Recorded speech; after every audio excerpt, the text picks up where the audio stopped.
Vamos dar continuidade ao nosso estudo do Evangelho. E agora o tema será: O meu reino não é deste mundo. Mas antes, vamos lembrar da nossa filosofia.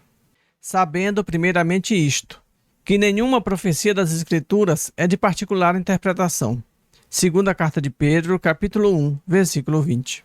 Não se esqueça de dar like, de comentar, de se inscrever no canal e de compartilhar esse vídeo. Bom, nós vamos iniciar lendo a conversa de Jesus com Pilatos. Essa será a passagem que vai nos orientar o assunto. Vamos lá. Pilatos, entrando de novo no palácio e feito vir Jesus à sua presença, perguntou-lhe: És o rei dos judeus? Respondeu-lhe Jesus: Meu reino não é deste mundo. Se o meu reino fosse deste mundo, a minha gente houvera combatido para impedir que eu caísse nas mãos dos judeus. Mas o meu reino ainda não é aqui. Disse-lhe então Pilatos: És, pois, rei? Jesus lhe respondeu: Tu o dizes, sou rei. Não nasci e não vim a este mundo, senão para dar testemunho da verdade. Aquele que pertence à verdade, escuta a minha voz. João, capítulo 18, versículo 33, 36 e 37. Pilatos está interrogando Jesus com um pensamento político. Para Pilatos, Jesus era um preso político. Afinal, uma das acusações era de que Jesus se autoproclamava rei. Aquela terra já possuía um rei, um governante, ou seja, era uma acusação política. Para usar uma linguagem do momento, acusavam Jesus de querer dar um golpe. Vamos ver. A acusação genérica de malfeitor aplicada a Jesus encobre o verdadeiro motivo, que só aparecerá mais tarde. A acusação de se fazer rei, implícita desde o princípio. Abre-se assim o tema da realeza de Jesus, que ocupará toda a sequência. Exatamente como eu falei, o problema era se autoproclamar rei. Daí fica claro que os judeus são os representantes do poder hostil a Cristo. Mais uma vez, não interessa tanto ao quarto evangelista quem exatamente eles são, os chefes, tal ou tal grupo, o povo, mas antes que coisa eles representam. Se os judeus assumem o papel de um tipo, o mesmo deve-se dizer, pensamos, de Pilatos. Portanto, não é com indagações históricas sobre o seu caráter, sua posição, suas relações com os judeus ou com o imperador que vamos compreender João. Devemos antes observar que Pilatos é um símbolo do poder político. Os judeus entregaram Jesus nas mãos do representante político do império. Mas, para os religiosos, Jesus era um vagabundo, um arruaceiro e que também lhes ameaçava o poder. Jesus ensinava às pessoas coisas que contrariavam as crenças e as superstições vigentes, que iam de encontro com as leis humanas das quais nós tratamos nos vídeos anteriores sobre o não vim destruir a lei. Pilatos então pergunta a Jesus se ele é rei. Como Jesus iria explicar para Pilatos que ele, Jesus, era um Cristo, que existe um outro mundo, etc. Vocês lembram da conversa de Jesus com Nicodemos? Vamos ver um trecho que cabe perfeitamente aqui. Mas, se não me credes quando vos falo das coisas da terra, como me crereis quando vos falo das coisas do céu? Ou seja, Jesus não tinha como explicar nada para Pilatos, porque ele não ia entender coisa nenhuma. Nicodemos, que era mestre em Israel, não conseguia entender o que Jesus falava. Imagina Pilatos.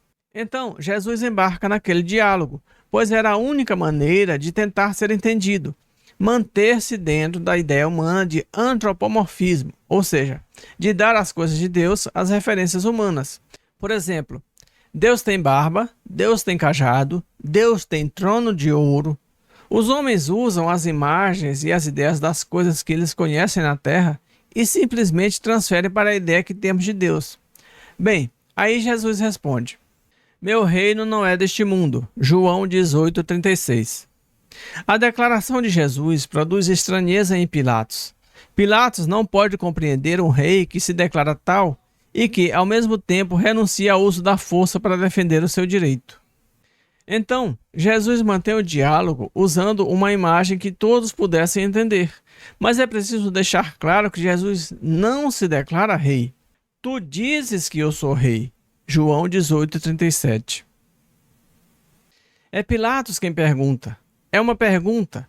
Pilatos também não está afirmando que Jesus é rei. Pilatos está perguntando. Pilatos entendeu pouco Ele sabe que Jesus falou do seu reino e, portanto, que as pretensões de Jesus como rei devem ser investigadas mais profundamente. Então você é rei. A resposta de Jesus, traduzida literalmente, diz: Tu dizes que sou rei. Perifrasticamente traduzida por Dodd como rei, é uma palavra tua, não minha. Mas, na realidade, a evidência é muito forte de que a expressão é certamente afirmativa. Assim, a tradução da BLH é o Senhor que está dizendo que eu sou rei. Mesmo se, como na expressão mais simples, ela é hesitante ou leva a uma circunlocução. Mas quando Jesus diz, meu reino não é deste mundo, nós precisamos entender que esse outro mundo não é um reino e que Jesus não é rei. Mais uma vez, precisamos citar o dai a César o que é de César e a Deus o que é de Deus. Nós somos de Deus, pelo menos pretendemos ser de Deus. Então precisamos saber de que reino Jesus está falando. Pilatos era representante de César, então ele vai entender de um outro jeito, com um pensamento totalmente voltado para as coisas do mundo. E é por isso que Jesus responde, meu reino não é deste mundo. Ele reconhece que ele é um rei, mas define o seu reino. Basileia, a palavra tem implicações primárias de reino, realeza, não de território, de tal forma a remover toda a possibilidade de ofensa contra o império. É por isso que Jesus define seu reino negativamente. Ele não é deste mundo. Acho que isso precisa ficar claro. Jesus fala em reino, mas a palavra que ele usa não implica em território ou pedaço de chão nesse planeta. Significa apenas que é um reino, e assim fica mais fácil entender quando ele afirma, meu reino não é deste mundo. Ele só está dizendo que o reino dele não é deste mundo. Não fala de terras, fazendas, territórios, país ou qualquer outro nome que se queira dar a um pedaço de chão nesse planeta. Jesus é um Cristo, e isso está acima de qualquer título terreno e longe ainda da nossa compreensão. A perícope propõe a questão da realeza de Jesus, detido como o Nazareno, ou seja, como pretendente ao trono de Davi. O tema surgiu periodicamente ao longo do Evangelho. O título de Messias indicava precisamente o rei de Israel, ungido por Deus. Jesus afirma claramente sua realeza, que equivale à sua missão messiânica, mas explica que não tem nenhuma semelhança com a realeza do mundo, pois renuncia em absoluto ao uso da força e tem por missão dar testemunho da verdade. Nós podemos ver essa questão de renunciar ao uso da força no próprio texto que dá início a esse capítulo. Se meu reino fosse desse mundo, a minha gente houvera combatido para impedir que eu caísse nas mãos dos judeus. Mas o meu reino ainda não é aqui. João 18:36. E também quando Jesus diz para Pedro guardar a espada. Sua atuação mostra que ele é rei, mas de maneira totalmente diferente de como os judeus queriam dar a entender. Seu reino não vem deste mundo e não é daqui. Jesus insiste na origem de sua realeza. Sabemos que, segundo João, a origem não é só a proveniência, mas a essência, a lógica da coisa.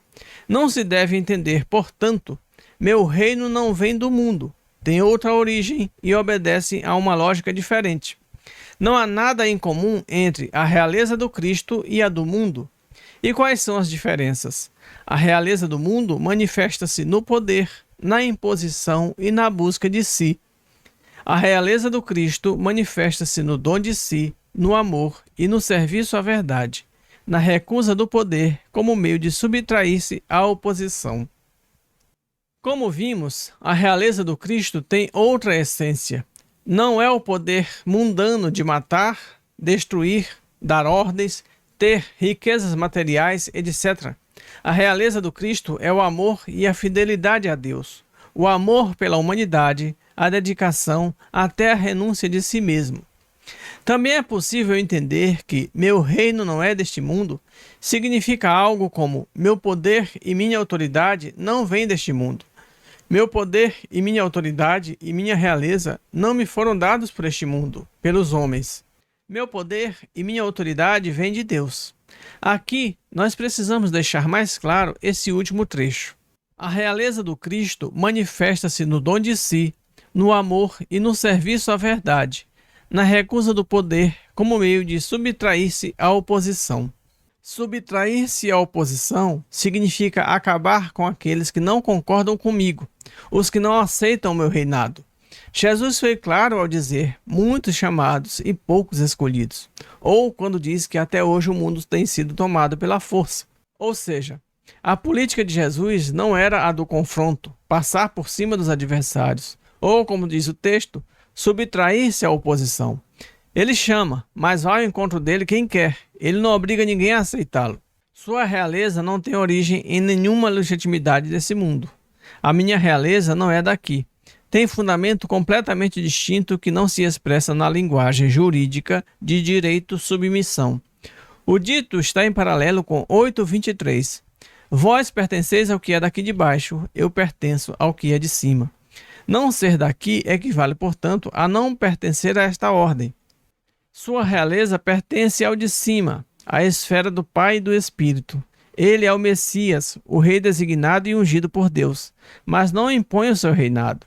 Os que o aceitarem como rei, falo-ão por terem feito opção livre. Então, depois de termos esclarecido alguns pontos sobre a realeza de Jesus e com o mínimo de conhecimento sobre o assunto, consciente desse tema central, o leitor poderá enfrentar a leitura fazendo-se duas perguntas. Qual o sentido da realeza de Jesus? E qual é a razão por que os judeus e Pilatos a recusam? Bem, nós vamos encerrar esse episódio aqui.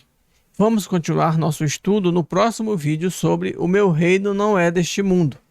Clique em gostei, compartilhe, se inscreva no canal e até o próximo vídeo.